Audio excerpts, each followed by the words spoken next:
لوگ اکثر کہتے ہیں ہر انسان کے پاس انتخاب ہوتا ہے۔ مجھے ہمیشہ اس بات پر حیرت ہوتی ہے کیونکہ میں نے زندگی کے ایسے موڑ بھی دیکھے ہیں جہاں دونوں راستے منزل کی طرف نہیں زخم کی طرف جاتے ہیں۔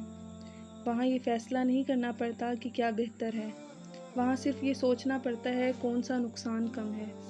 کبھی تقدیر انسان کے سامنے دو دروازے کھول دیتی ہے، ایک کے پیچھے خواہش دفن ہوتی ہے، دوسرے کے پیچھے سکون، اور دونوں دروازوں پر صرف ایک جملہ لکھا ہوتا ہے: داخل ہونا لازمی ہے۔ پھر لوگ پوچھتے ہیں تم نے یہی راستہ کیوں چنا؟ کاش وہ یہ بھی پوچھتے کیا تمہارے پاس اس کے علاوہ کوئی راستہ تھا؟ کیونکہ بعض مجبوریاں انسان سے اس کی مرضی نہیں پوچھتی، وہ انتخاب کا حق نہیں چھوڑتی، وہ خاموشی سے انسان کی بے بسی کے نیچے اس کے دستخط لے لیتی ہیں، اور پھر دنیا اس دستخط کو فیصلہ سمجھ لیتی ہے، حالانکہ وہ صرف مجبوری ہوتی ہے۔